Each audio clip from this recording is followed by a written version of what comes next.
Bismillahirrahmanirrahim. Assalamualaikum warahmatullahi wabarakatuh. Kami dari kelompok 4 yang terdiri dari saya, Bagus Wikradita, dan Bapak Arif Nur Hidayanto, Bapak Afrik Krista Steve, dan Bapak Wiana Baskara akan memaparkan mengenai proyek kelas kami untuk mata kuliah Manajemen Teknologi dan Inovasi yang kami ambil dengan judul pengembangan Digital Model Change Check Sheet dengan metode QFD sebagai alat inspeksi proses change model pada produksi TV. Untuk dosen pengampu kami adalah Dr. Insinyur Tatang atau Taufik MSc IPU. Oke, baik, kami akan langsung lanjut untuk masuk ke latar belakangnya. Terima kasih. Mohon dibantu Pak Arif, next slide-nya. Saat pandemi, kebutuhan akan barang elektronik semakin meningkat, dan salah satu barang elektronik yang kebutuhannya meningkat adalah televisi. Menurut Iris Who tahun 2021, penjualan TV tahun 2022 mencapai 217 juta yang terjual, dan jumlah ini meningkat 3,3% pada tahun dibandingkan dari tahun 2021. Dan dalam satu hari, sebuah line produksi dapat menggunakan 20 lembar check sheet untuk membuat sebuah TV. Dan kemudian salah satu metode yang paling sering digunakan yaitu Quality Function Development, yang kita akan sebut singkatnya QFD, di mana metode ini lebih berfokus pada pengembangan sesuai permintaan customer. Dan menurut Vicalora dan Cohen tahun 2013, QFD adalah metode untuk menstrukturisasi perencanaan dan pengembangan produk atau jasa yang memungkinkan divisi pengembangan untuk menspesifikasikan secara jelas apa yang diinginkan dan apa yang dibutuhkan oleh customer. Oke, next slide Pak Arif. Kita akan masuk ke rumusan masalah. Apa saja sebenarnya yang menjadi aspek permintaan pengguna dapat mempengaruhi perencanaan digital model check sheet dan bagaimana tingkat kepentingannya. Kemudian yang kedua adalah apa saja karakter teknis yang diperlukan untuk memproduksi digital model check sheet dan bagaimana hubungannya dengan keinginan pengguna beserta tingkat kepentingannya. Rumusan masalah ketiga yaitu kami akan mencoba mencari apa saja fitur-fitur mendasar yang harus dimiliki digital model check sheet sebelum diluncurkan kepada pengguna. Tujuannya adalah kami akan berusaha untuk mengidentifikasi dan membobotkan permintaan kebutuhan pengguna agar dapat merancang dan memproduksi digital model check sheet yang sesuai dengan spesifikasi dari pengguna. Dan kemudian mencoba untuk mengidentifikasi karakter teknis yang diperlukan dalam memproduksi digital model check sheet serta hubungannya dengan permintaan dari pelanggan. Yang ketiga yaitu mengidentifikasi fitur-fitur mendasar yang perlu diadakan pada digital model check sheet sesuai dengan permintaan atau kebutuhan pelanggan. Dan untuk manfaatnya, kita mencoba mendapatkan dua manfaat. Yang pertama dari manfaat akademik, yaitu mencoba memberikan gambaran secara mendalam dan objektif mengenai implementasi dan pemanfaatan dari QFD untuk pengembangan produk. Dan kemudian manfaat praktis, itu yang pertama bagi pekerja bisa memberikan manfaat bagi pekerja untuk mempermudah proses inspeksi saat change model dilakukan, sehingga para pekerja dapat menghemat energi mereka dalam bekerja. Dan bagi perusahaan, dari hasil penelitian ini diharapkan mampu menentukan kebutuhan dasar perusahaan dalam pembuatan digital model check sheet agar hasil produk yang diinginkan bisa tepat sasaran. Ya. Terima kasih Pak Bagus. Kami lanjutkan. Untuk tinjauan pustaka, berdasarkan buku Practical Manual of Quality Function Development yang disusun David Maritan, jasa merupakan layanan produk tidak kasat mata, tidak seperti produk fisik yang jelas secara rupa dan bentuknya, sehingga penilaian hanya bisa dilakukan dengan melihat kinerja dari jasa layanan yang diberikan oleh penyedia jasa ke konsumen.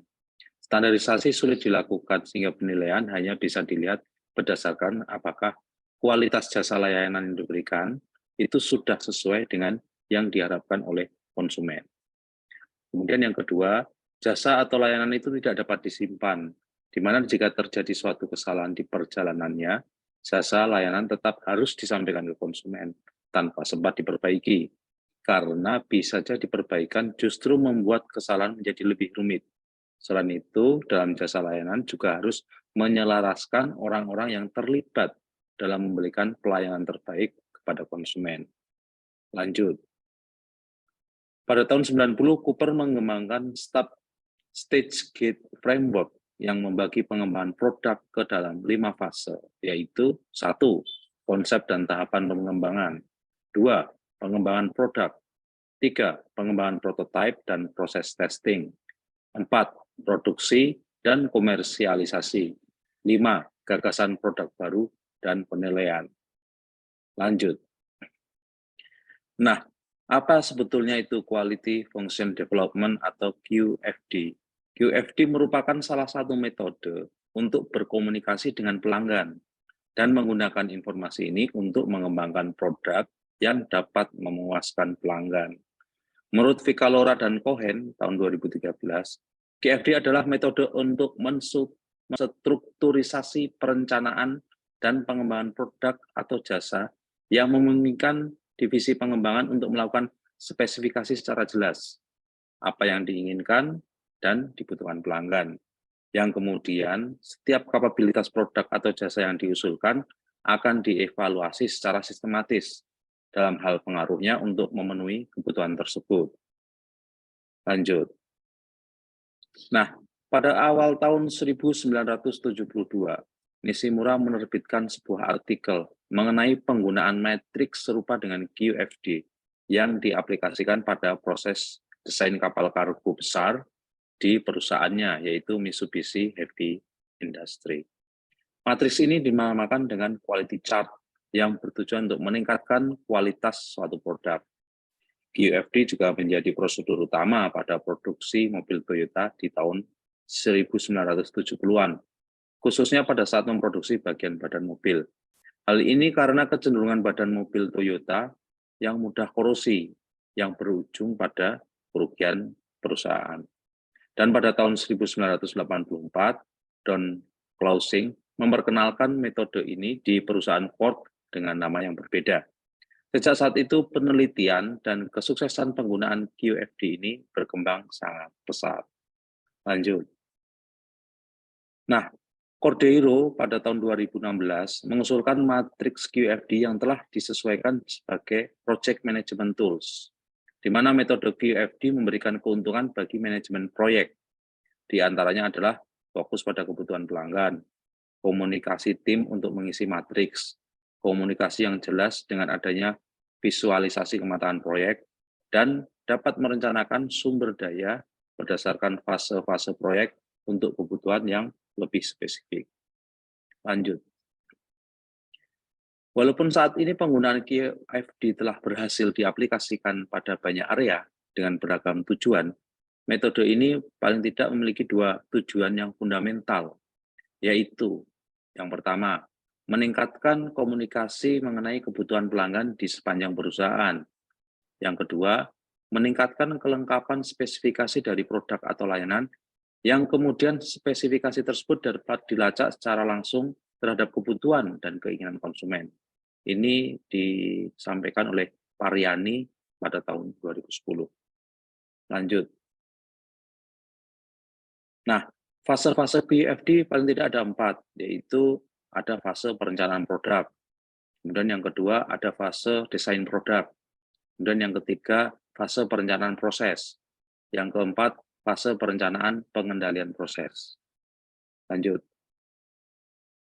Nah, untuk matriks House of Quality atau HOQ. HOQ merupakan bagian paling awal dalam proses QFD yang terdiri dari beragam tabel dan matriks. Tujuan pada tahap ini adalah untuk menerjemahkan kebutuhan pelanggan ke dalam karakteristik teknis suatu produk dan memprioritaskannya. Matriks ini terdiri dari beberapa bagian atau submatriks yang digabungkan menjadi satu. Di setiap bagian ini mengandung informasi yang berhubungan satu dengan yang lainnya. Gambaran sederhana dari matriks HOQ ditunjukkan pada gambar 2.2 pada gambar berikutnya. Nah, pada sisi kiri matriks terdapat menggambarkan kebutuhan dan keinginan pelanggan, sedangkan pada sisi bawah hingga atas menggambarkan respon teknis tim pengembangan dalam menjawab kebutuhan dan keinginan tersebut. Ini yang seperti disampaikan pada sebelumnya, gambaran tentang matriks HOQ. Nah, analisis nilai harapan atau expected value. Nilai harapan atau expected value itu adalah sebuah konsep dalam statistik untuk membantu memutuskan apakah sebuah tindakan dapat menguntungkan atau merugikan. Nilai harapan bisa digunakan dalam statistik numerik atau situasi lain yang melibatkan peluang atau dalam situasi lain yang bisa menghasilkan beberapa kemungkinan. Metode mencari nilai harapan adalah sebagai berikut. 1. Mengidentifikasi semua kemungkinan kejadian, kemudian memberikan nilai untuk setiap kemungkinan kejadian, kemudian menentukan peluang terjadinya tiap kemungkinan. Kemudian yang keempat, mengkalikan setiap nilai kemungkinan dengan peluangnya masing-masing. Kemudian yang kelima, mencari total jumlah perkalian. Dan yang terakhir atau yang keenam adalah menginterpretasikan hasilnya. Baik, dari penelitian terdahulu kami juga melakukan riset terhadap penelitian terdahulu yang telah dilaksanakan. Itu terdapat 3 penelitian yang menggunakan metode quality function deployment, itu pada studi kasus di Power Chain Portable. Lalu yang kedua di peningkatan kualitas layanan PDAM di Medan. Lalu yang ketiga adalah QFD untuk produk terminal listrik pada UKM di Kota Malang. Next. Nah, dari metode penelitian yang kami gunakan, yang pertama adalah kami melakukan analisis voice of customer, di mana kami memprioritaskan atau mengambil data dari customer yang ingin dicapai, yaitu pekerja-pekerja yang akan nantinya menggunakan model change exit ini. Nah, dari identifikasi voice of customer tersebut, kami lakukan perancangan kuesioner, lalu penyebaran kuesioner. Dari penyebaran kuesioner, kami memprioritaskan kuesioner, lalu kami analisis matriks house of quality-nya, dan lalu dari analisis tersebut kami ambil kesimpulan dan saran. Next. Nah, analisa house of quality yang kami lakukan, di mana dari beberapa atribut yang dipertimbangkan dalam merancang sebuah alat pemeriksaan tim model, itu kami representasikan dari beberapa kebutuhan voice of customer. Di antaranya ada 10 atribut, di mana yang pertama adalah menampilkan part number dengan akurat, yang kedua adalah cepat direpresentasikan sebagai 5 detik per part number, yang ketiga adalah interface mudah digunakan, yang keempat adalah hasil yang informatif, yang kelima adalah akun yang terintegrasi dengan ID pekerja, yang keenam adalah interkoneksi antar perangkat lunak dengan sistem perusahaan, yang ketujuh adalah menampilkan data historis, yang kedelapan adalah nyaman dibawa atau ergonomis, yang kesembilan adalah handal, ini karena digunakan dengan frekuensi tinggi, yang ke-10 adalah ukuran alat yang tidak terlalu besar. Next. Nah, jadi dari analisis kuesioner kebutuhan tersebut, lalu kami lakukan penyebaran kuesioner terhadap 30 responden. Dari 30 responden ini kami ingin tahu atribut mana yang menurut responden atau calon customer nantinya merupakan yang terpenting. Nah, ini dapat dilihat hasilnya menurut tabel, yaitu terdapat range kepentingan antara 1 sampai 5, di mana 1 menggambarkan tidak penting dan 5 menggambarkan sangat penting. Dapat lihat hasilnya bahwa atribut customer yang paling penting menurut responden adalah menampilkan part number akurat, di mana dengan jumlah angka 23 totalnya. Itu 23 yang menampilkan sangat penting. Ini metode pengambilan sampel digunakanlah metode random sampling. Next. Lalu kami melakukan analisa tingkat perhitungan, di mana analisa yang kami lakukan memperhitungkan di tingkat kepentingannya dengan atribut yang ditemukan, maka proses selanjutnya kita menghitung tingkat kepentingannya menggunakan rumus expected value yang telah dijelaskan sebelumnya. Jadi kami berikut perhitungannya, di mana skornya dari jumlah responden yang menjawab sangat penting dikalikan kuantitinya, lalu dijumlahkan dengan jumlah responden lain dengan kuantitinya. Next. Lalu dari hasil pengalihan tersebut kami dapatkan rata-rata tingkat kepentingan dan persentase kepentingan. Dari persentase tingkat kepentingan dapat dilihat dari 10 atribut tersebut, yang paling penting menurut responden adalah menampilkan part number dengan akurat, lalu alat ukuran alat yang tidak terlalu besar, dan kemudian adalah cepat. Itu mencakup 10,6%, dan 10,6% untuk menampilkan part number yang akurat dan ukuran yang tidak terlalu besar. Lalu, mohon maaf, ini handal, itu adalah 10,2%, mengambil peran 10,2%. Next. Lalu kemudian kami melakukan analisis dari identifikasi spesifikasi teknis. Ini kami lakukan dengan melakukan wawancara terhadap pengembang dan juga tim dari customer sendiri, bagaimana spesifikasi teknis yang diperlukan. Didapatkan 10 spesifikasi teknis yang diperlukan. Yang pertama adalah kesediaan jaringan, yang kedua adalah software responsiveness, yang ketiga adalah responsiveness dari barcode reader, yang keempat adalah dimensi, yang kelima adalah ergonomis, yang keenam adalah kapabilitas software, yang ketujuh adalah desain, yang kedelapan adalah alat, yang kesembilan adalah resolusi layar LCD-nya, dan yang ke-10 adalah responsiveness dari layar LCD tersebut. Next. Nah, dari kedua hubungan spesifikasi teknis dan atribut tersebut, kami lakukan analisa house of quality, di mana ada 3 simbol yang kami gunakan. Yang pertama hubungannya lemah, yang kedua adalah hubungannya lemah sampai sedang, yang ke-9, yang terakhir adalah sedang, yang kuat, di mana dapat dilihat dalam tabel grafik hubungan antara masing-masing function requirement dan customer requirement tersebut. Next. Nah, dari grafik house of quality tersebut, kemudian setelah itu kami lakukan spesifik grafik tersebut telah terdefinisi, kemudian langkah-langkahnya dan menentukan korelasi antara spesifikasi teknis. Terdapat 2 keterangan simbol yang merepresentasikan antara spesifikasi teknis. Yang pertama itu positif, yang menunjukkan jenis teknis A performanya, maka spesifikasi teknis B juga akan meningkat. Yang kedua adalah negatif, yaitu ketika spesifikasi teknis A performanya meningkat, maka spesifikasi teknis B akan sebaliknya. Dan yang kedua isian kosong, yang terakhir adalah isian kosong yang melambangkan tidak ada hubungan antara spesifikasi teknis A dan spesifikasi teknis lainnya. Next.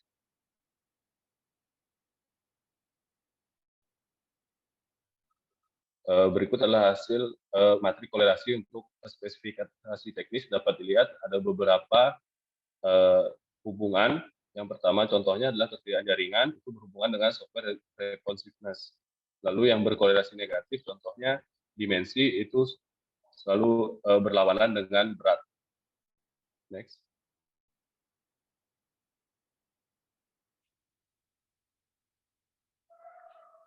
Baik, selanjutnya itu adalah penyusunan matriks house of quality, di mana hal ini adalah langkah terakhir setelah semua tahapan telah dilakukan, yaitu menyusun matriks house of quality. Perhitungan importance of the measures dan percentage of importance akan dilakukan pada tahap ini untuk menentukan spesifikasi teknis manakah yang harus dipertimbangkan lebih dari spesifikasi teknis lainnya. Perhitungan importance of the measures dilakukan dengan mengkalikan masing-masing nilai pada kolom percentage of customer requirement dengan masing-masing nilai yang ada pada kolom spesifikasi teknis yang kemudian dijumlahkan. Berikut merupakan salah satu perhitungan importance of the measures pada spesifikasi teknis pertama, yaitu ketersediaan jaringan. Selanjutnya.